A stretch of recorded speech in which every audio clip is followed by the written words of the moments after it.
अंजू, मीनाक्षी, नंदना, अंजना, श्रीलक्ष्मी, दीपिका, नवमी, सरामा, yes teacher, Neetu मोल, संजना, गौरी, लिटी. तर तुम्ही 12 मुली आजपासून शाळेच्या खो खो टीम मध्ये आहात. आणि आता हा खेळ थोडा सिरियस झालाय. आणि येत्या सर्व डिस्ट्रिक्ट टूर्नामेंट मध्ये तुम्ही आपल्या शाळेला रिप्रेझेंट करणार आहात. टीमची कॅप्टन अंजू असेल आणि शिवा असेल टीमचा मॅनेजर. काय? मी?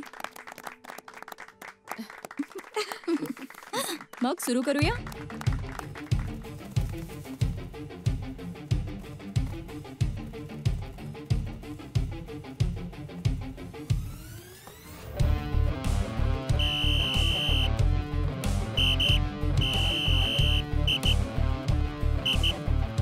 थोडं आणखी वेगाने. 9, 10. मीनाक्षी, हे काय करतेस तू? हा,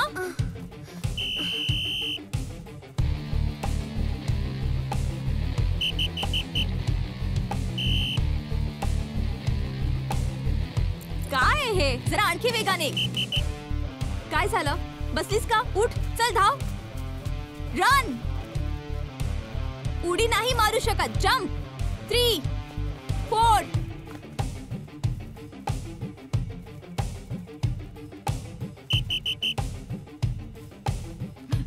10. ह्या स्पीडने तुम्ही जिंकणार? हा, तुम्हाला खो खो खेळायचंय की हाइड अँड सीक? असं चेस करतात? डिफेंडर तुमची वाट बघत बसणार आहे का? हा, अशा स्पीडने खो खो खेळतात का? टीचर इथे खूप ऊन लागतंय. जर तुला ऊन सहनच होत नाही तर मग खेळायला का आलीस? जा, जाऊन क्लासमध्ये बस. उठा इथून, जा क्लासमध्ये. उन्हात उभं राहता येत नाही आणि स्पोर्ट्स खेळायला चाललेत. टीचर, थोडं पाणी हवं आहे. फक्त पाणी कशाला? अजून काय हवंय का? थोडं सुद्धा डेडिकेशन नाहीये. मी तर सोडते, मला नाही जमणार हे. या प्रॅक्टिस घेतात की बदला घेतात अशा कडक उन्हात? हे बघ, अरे बापरे. मी तर उन्हात खेळून खेळून किती काळी झाले. हा, असं बोलतेस जशी आधी दुधासारखी गोरी होतीस. आता काय करायचं? अंजू, तू सोडशील तर मी सुद्धा सोडून देईन. हा, तू सोडून टाक. सगळे सोडतील तर मी सुद्धा खेळणार नाही, पक्का. तू खेळणार आहेस? हो, खेळणार. टीचरचे ऐकलं पाहिजे. तुम्ही नका खेळू. लिटी, तू? हो बोल. हो, खेळणार. तू खेळणार? नाही, नाही खेळणार. ऐकलंस ना, तू सुद्धा नको खेळूस. हे बरं नाहीये. आपल्याला टीचरचं ऐकलं पाहिजे. आता नाही खेळायचं, मी बोलले ना. आता बस.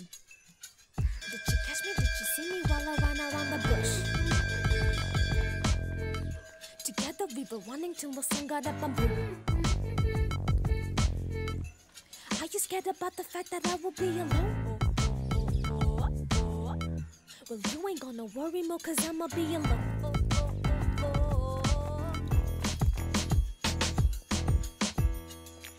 Dum dum dum dum dum dum dum dum dum.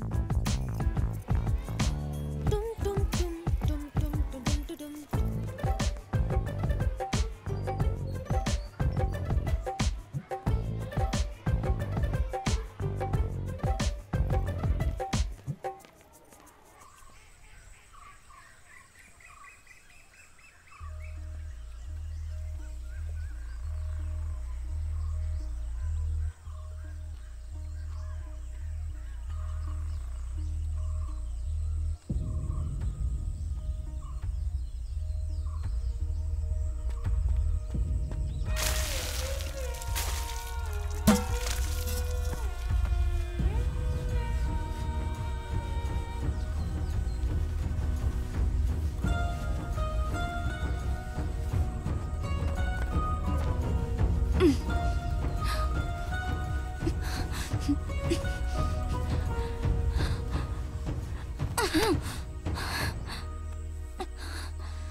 बोल ना, टीचरने का बोलवलंय? मला माहित नाहीये.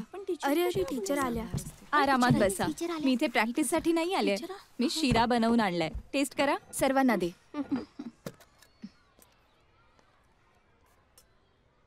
टीचर शिरा खूप छान आहे. माझ्या बाबांची रेसिपी आहे, माझी फेवरेट आहे ही. टीचर बाबांना सांगा ना आणखी शिरा बनवायला.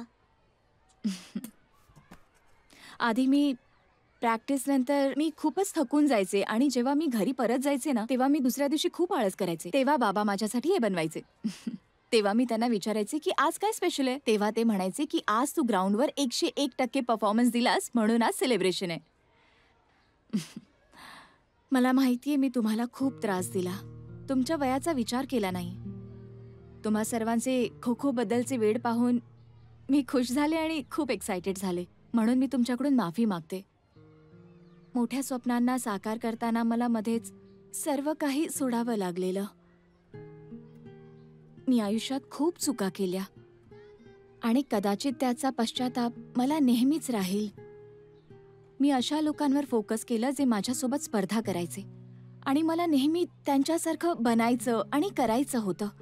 आणि ह्या सर्वांमुळे मी स्वतःच्या आत पाहायचं सोडलं, स्वतःवर विश्वास ठेवायला विसरले आणि मग लक्षात आलं की मी दुसऱ्यासारखी नाही बनू शकत.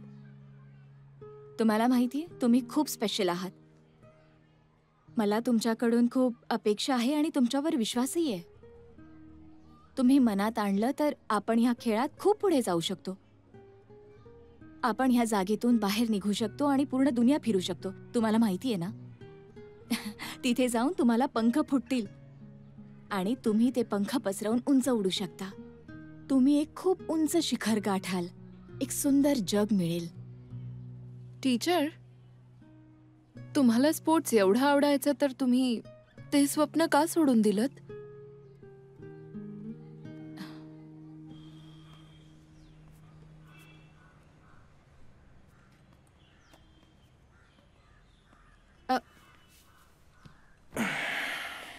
काय झालं? तू फक्त स्वतःच लेटर घेऊन आलास?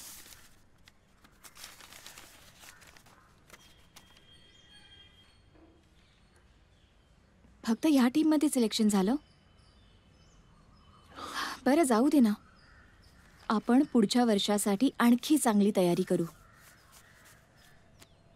काय झालं?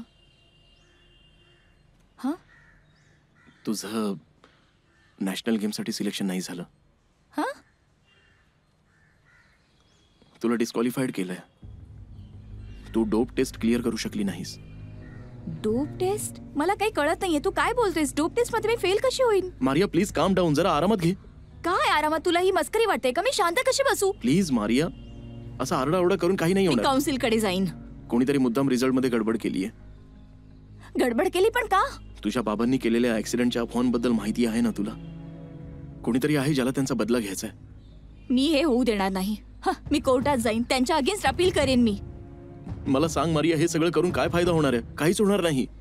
माहिती आहे ना, नॅशनल गेम सुरू होण्यासाठी अवघे 10 दिवस राहिलेत.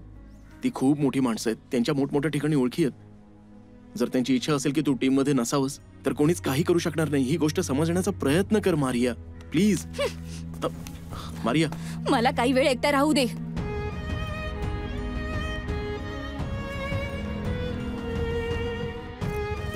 मारिया.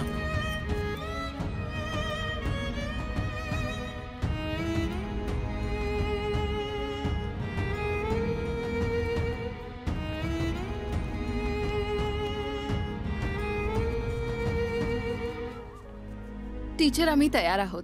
हो टीचर, आम्ही खेळणार. तुम्ही सांगा आम्ही काय करू. हो टीचर, हो, सांगा ना, टीचर, काय सांगा. करायचं आहे आम्हाला? आम्ही करू. आम्हाला हो, सांगा. खरंच आपण खेळू. चला ना, प्लीज. चला ना टीचर. चला.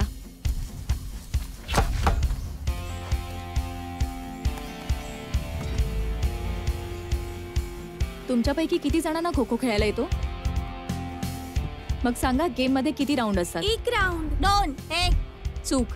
4 राऊंड असतात. 2 राऊंड चेसिंगचे, 2 राऊंड डिफेन्सिंगचे. मला सांगा, 1 राऊंड किती मिनिटांचा असतो? 5 मिनिट, 6, 5, 10. चूक. 9 मिनिटांचा असतो. आता मी पुन्हा तुम्हाला विचारते, तुमच्यापैकी किती जणांना खो खो खेळता येतो?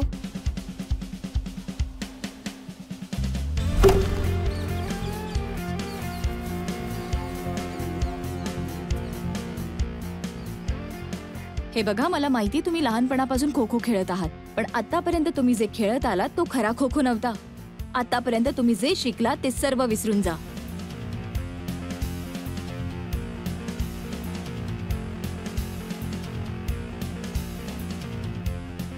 हा पहिला पोल आहे आणि हा दुसरा, आणि ह्या मधल्या लाईनला सेंट्रल लाईन म्हणतात.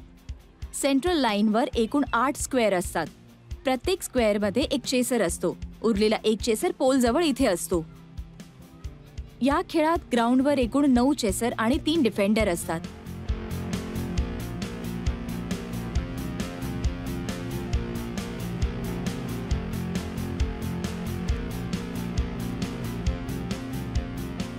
चेसर फक्त एकाच डायरेक्शन मध्ये धावतो. आता तुम्ही डायरेक्शन कसे चेंज कराल? पोल पर्यंत पोहोचल्यानंतर तुम्ही डायरेक्शन चेंज करू शकता, किंवा अशा चेसरला खो द्यायचा ज्याचं तोंड दुसऱ्या बाजूला असेल. पण डिफेंडर असा असतो जो हवा तसा धावू शकतो कोणत्याही डिरेक्शन मध्ये. अशा प्रकारे चेसरचा स्पर्श होताच डिफेंडर आउट होईल. डिफेंडिंग टीमच्या मेंबरला आउट केल्याने चेसिंग टीमला पॉइंट मिळतो. सेंट्रल लाईनवर पाय पडला तर, खो न करता उठला तर, चेसरने डिरेक्शन चेंज केली तर, खोच्या व्यतिरिक्त दुसरं बोलला तर,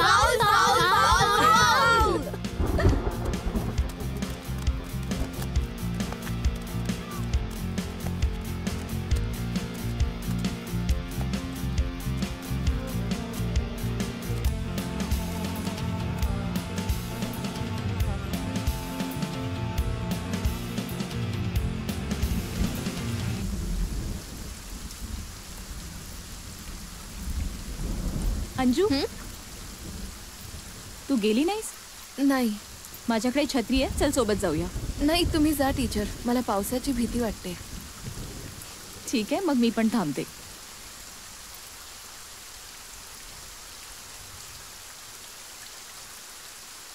पाचवीच्या फायनल एक्झामच्या दिवशी असा जोरात पाऊस होता. आईने कामाला जाण्यापूर्वी मला शाळेत सोडलं. तिने मला प्रॉमिस केलं की संध्याकाळी आपण मंदिराच्या जत्रेत जाऊया.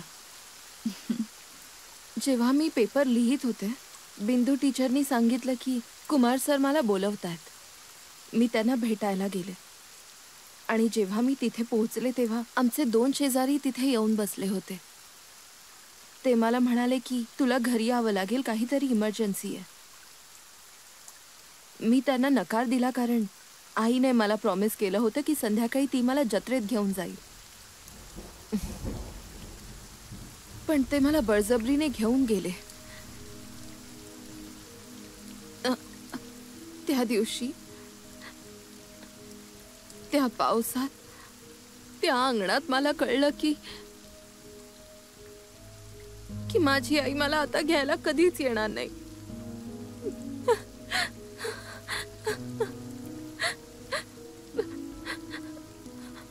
आणि तेव्हापासून मी जेव्हा या पावसात उभी राहते तेव्हा मी त्या गेटकडे बघत राहते, या आशेवर की माझी आई मला घ्यायला येईल.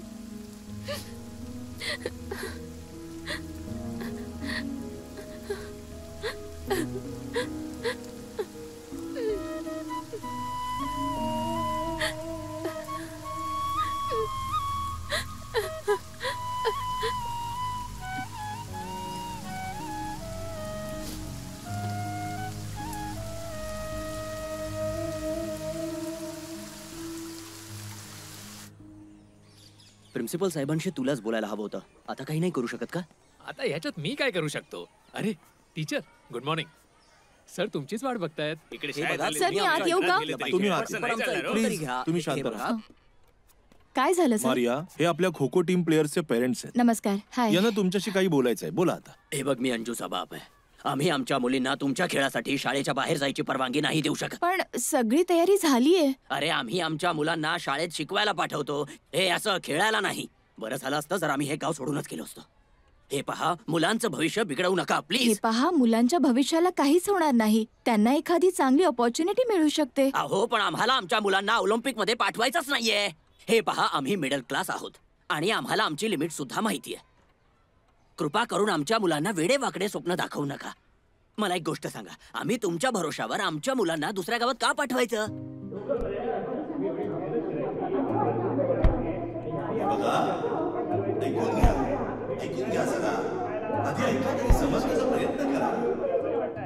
तुला एकटीला कसं पाठवू? जॉबसाठी एवढ्या लांब जायची काय गरज आहे तुला? ते सुद्धा एकटीला. इथे जवळपास जॉब शोध ना. अगं ही देखील चांगली जागा आहे. मारिया मला एक सांग, तुला आयुष्यात फक्त पैसेच हवेत का? जर तू व्यवस्थितपणे घर सांभाळलंस तर मी माझा बिझनेस आणखीन वाढवतो. मला कळत नाही तुला नक्की काय हवंय. तू एकदा शांतपणे माझं ऐकून तर घे ना. मला तुझं काहीच ऐकायचं नाहीये, कारण मला माहितीये तू काय म्हणशील. मला आणि आईला सोडून तुला स्वतःच्या स्वप्नांच्या मागे पळायचंय हेच म्हणशील ना. तुला काय फरक पडणार आहे? ती तर माझीच आई आहे ना.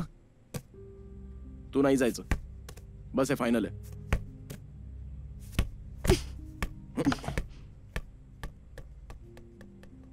बस इथे.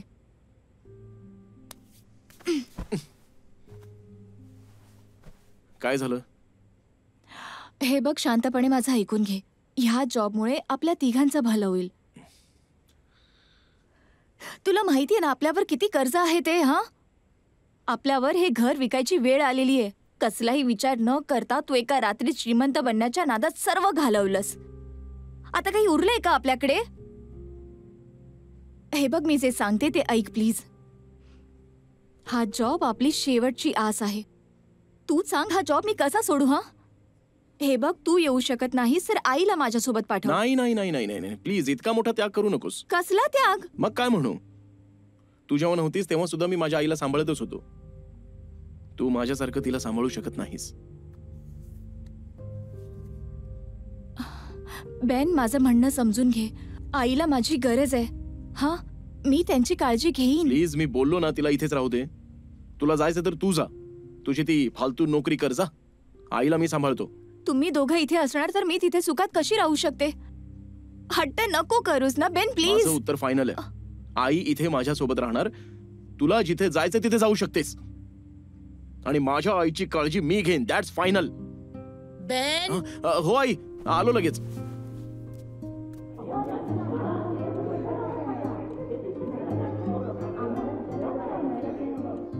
टीचर, एक रिक्वेस्ट आहे. मुलांची दिशाभूल करू नका. स्वतःचं बरं वाईट समजण्या इतके ते हुशार नाहीयेत. जेव्हापासून मी मुलींची ट्रेनिंग सुरू केली आहे तेव्हापासून मला माहित होतं की अशी मीटिंग होईल. जेव्हापासून त्यांनी खेळायला सुरुवात केली त्यांचा आत्मविश्वास आणि दृष्टिकोन वाढलाय. खो खो त्यांच्या रक्तात आहे. जरा विचार करून बघा, जर त्या स्टेट्स किंवा नॅशनल लेवलपर्यंत पोहोचल्या तर त्यांचं आयुष्य चांगलं होईल. एक चांगली नोकरी असेल. माझे बाबा सुद्धा तुमच्यासारखेच सर्वसामान्य होते, पण त्यांचं स्वप्न खूप मोठं होतं आणि त्यांनी मला त्या स्वप्नावर विश्वास ठेवायला शिकवलं. म्हणून आज माझ्याकडे नोकरी, सॅलरी सगळं काही आहे. मी तुमच्याकडून फक्त एकच संधी मागतेय. हे बघा प्लीज, मी उद्या घाटावर मुलींची वाट पाहीन. चित्रपट पाहण्यासाठी लगेच डाउनलोड करा अल्ट्रा झकास मराठी OTT ॲप.